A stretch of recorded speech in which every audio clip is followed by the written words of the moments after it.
तो 55वां दिन है लॉकडाउन का और लॉकडाउन का चौथा चरण यानी कि लॉकडाउन 4.0 की शुरुआत हो चुकी है जो 31 मई तक चलेगा। लेकिन इसके साथ कई रियायतें भी आई हैं जो कि केंद्र सरकार ने दी हैं और राज्य सरकारों के जिम्मे भी काफी कुछ छोड़ दिया गया है।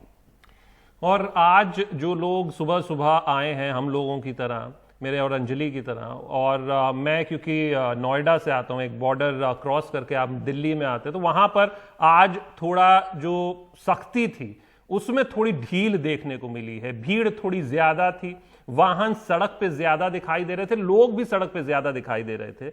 हमारे साथ नीता शर्मा है इस पूरी जानकारी के लिए।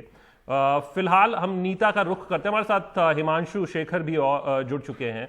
नीता, प्रोहिबिटेड जो एक्टिविटीज है यानी कि अभी भी किन बातों पर रोक है इस लॉकडाउन 4 के तहत, और क्या उसको विस्तृत तौर पर समझाइएगा, और यह भी कि क्या उनके अलावा जो बाकी चीजें हैं उन प्रोहिबिटेड एक्टिविटीज के अलावा क्या सबको रियायतें दे दी गई हैं? सबसे बड़ी बात शशांक यहाँ पर यह है कि जो ट्रांसपोर्ट, जैसे कि आप अभी जिक्र कर रहे थे कि ज्यादा वाहन जो हैं सड़कों पे दिख रहे हैं, तो ट्रांसपोर्टेशन को हरी झंडी मिल गई है, इंट्रा स्टेट भी और इंटर स्टेट भी। हालांकि इसका भी जो फैसला करने का जो एक अधिकार है वो राज्य सरकारों को दिया गया है, क्योंकि राज्य सरकारों की ये मांग थी कि हमें अधिकार दिए जाने चाहिए, हमारी लोकल एडमिनिस्ट्रेशन को अधिकार दिए जाने चाहिए। तो जो इंट्रा बस मूवमेंट है यानी एक राज्य से दूसरे राज्य, तो दोनों राज्यों की सहमति होनी चाहिए, और अगर इंटर डिस्ट्रिक्ट जो मूवमेंट है वो पर्टिकुलर राज्य की मंजूरी होनी चाहिए कि वो किस डिस्ट्रिक्ट्स में अलाउ करेगा जो ट्रांसपोर्टेशन है। Transportation in terms of bus services also, in terms of taxis also, Ola Uber, ये सब जो है वो राज्य तय करेगा। इसके अलावा राज्य को ये भी डिसीजन लेने का अधिकार दिया गया है डिस्ट्रिक्ट लेवल को कि आप तय कीजिए रेड ऑरेंज ग्रीन का जो डिमार्केशन है वो आप तय कीजिए ministry of family health welfare की गाइडलाइंस के तहत। यानी जो डबलिंग रेट है वो 15 दिन से कम होना चाहिए और जो 200 से कम केसेस जो हैं वो आने चाहिए, ये ministry of family health welfare की जो गाइडलाइंस है वो भी कह रही है। जहां तक क्या क्या अलाउड नहीं है, सबसे बड़ी बात जो है एयर ट्रैवल बिल्कुल अलाउड नहीं है। 31 मई तक मेट्रो स्टेशन से जो पहले बोल रहे थे कि चालू की जाएंगी थोड़ी सी, वो भी मना कर दी गई है। कहीं पे भी जो लार्ज गैदरिंग्स हैं वो अलाउ नहीं की गई हैं सेंटर द्वारा। रिलीजियस प्लेसेस अलाउ नहीं किए गए हैं, रिलीजियस गैदरिंग्स अलाउ नहीं की गई हैं, पॉलिटिकल गैदरिंग्स अलाउ नहीं की गई हैं, मॉल्स का जो फंक्शनिंग है उसको अलाउ नहीं किया गया है। साथ में जो मार्केट प्लेसेस हैं वो खोली जाएंगी, लेकिन वो भी अधिकार स्टेट्स को दिया गया है। दिल्ली के मामले में दिल्ली के मुख्यमंत्री कह रहे थे कि हम ऑड एंड इवन के तहत मार्केट प्लेसेस को जो है वो खुला करेंगे। स्टेडियम स्पोर्ट्स एक्टिविटीज जो है वो शुरू हो गई है। हालांकि जो लोग हैं, दर्शक जो है स्पोर्ट्स एक्टिविटीज के लिए स्टेडियम में, वो अलाउ नहीं किए गए हैं। सबसे बड़ी बात है कि नाइट कर्फ्यू अभी भी चलता रहेगा 7 बजे रात से सुबह 7 बजे तक। 65 साल की उम्र से ज्यादा जो लोग हैं वो बाहर नहीं आएंगे, 10 साल से उम्र के जो बच्चे हैं वो नहीं आएंगे। ई कॉमर्स की जो है वो फैसिलिटी अब दे दी गई है, सभी जगह e commerce essentials and non essentials जो हैं वो अलाउ किए जाएंगे। सिर्फ कंटेनमेंट जोन्स में जो है वो नहीं किए जाएंगे। होटल्स जो है वो अभी बंद रहेंगे, रेस्टोरेंट्स अभी बंद रहेंगे, लेकिन जो होम डिलीवरी है वो शुरू कर दी है।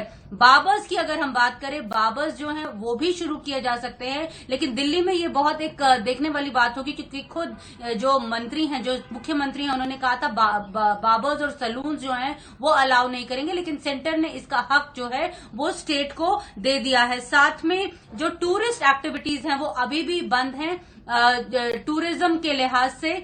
तो कई चीजें जहां पे पब्लिक गैदरिंग ज्यादा होती है सेंटर ने उसे बिल्कुल साफ तौर पे मना कर दिया है, लेकिन ज्यादा अधिकार स्टेट्स को दिए हैं कि आप डिसाइड कीजिए कि आप किस तरह की इकोनॉमिक एक्टिविटी अपने क्षेत्र में चाहते हैं। शशांक जी, तो ये बड़ी बात है कि खास तौर पर परिवहन को लेकर के दोनों राज्यों के बीच में सहमति होनी चाहिए, क्योंकि ट्रेन्स को लेकर के काफी चिंता की जा रही थी कि कौन से राज्य कह रहे थे, कई राज्य कह रहे थे हमें नहीं चाहिए, लेकिन कुछ राज्य को चाहिए थे। हिमांशु हमारे साथ लगातार जुड़े हुए हैं।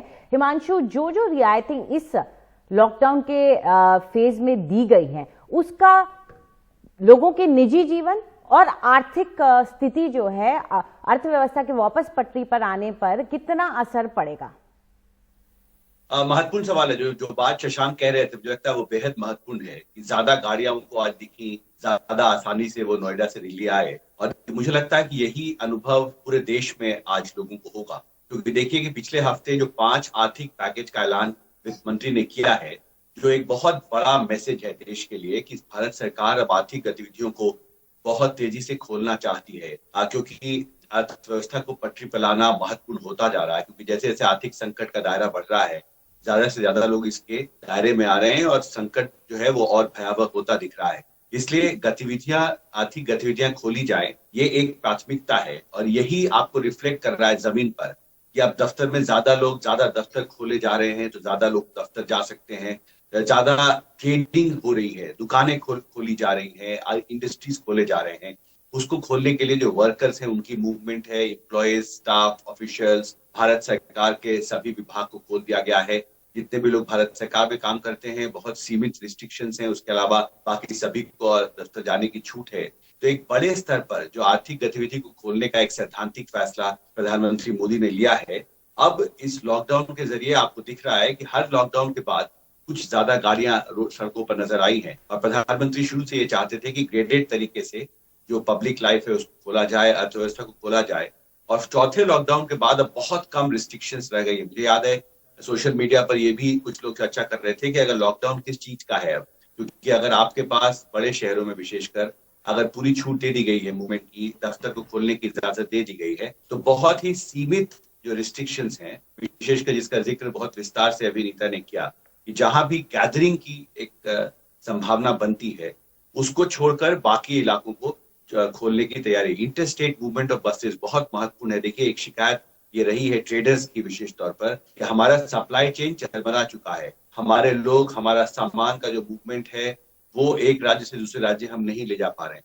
इसलिए ये कहा गया है कि राज्य सरकारें अगर चाहें अपने स्तर पर तो आपस में समझौता करके, संभव है कि जो उनके ग्रीन जोन्स हैं उसके बीच में इंटर स्टेट बसेस की मूवमेंट के बारे में आप सोच सकते हैं। इंट्रा स्टेट बसेस, उसको भी खोलने की इजाजत अगर राज्य सरकार चाहे तो देश के हर राज्य में जो शहरों में बस सेवा चलती है उसको राज्य सरकारें खोल सकती हैं। हालांकि उसमें रिस्ट्रिक्शंस हो सकता है। तीसरे लॉकडाउन के बाद ये कहा गया था कि 50% से ज्यादा लोग बसों में नहीं हो सकते। तो अगर राज्य सरकारें चाहें तो आज के दिन काफी कुछ रियायत लोगों को दे सकती है। मुझे लगता है कि पब्लिक मूवमेंट को खोला गया है क्योंकि भारत सरकार अर्थव्यवस्था को अब बहुत तेजी से खोलना चाहती है और आगे बढ़ाना चाहती है। हाँ जी, शुक्रिया हिमांशु, इसको विस्तार से समझाने के लिए। एक छोटा सा सवाल बस मेरा नीता से और था।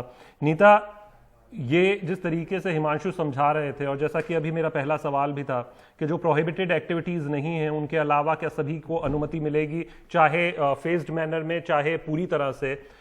क्या इसका मतलब ये है कि सभी ऑफिसेज खुलने जा रहे हैं?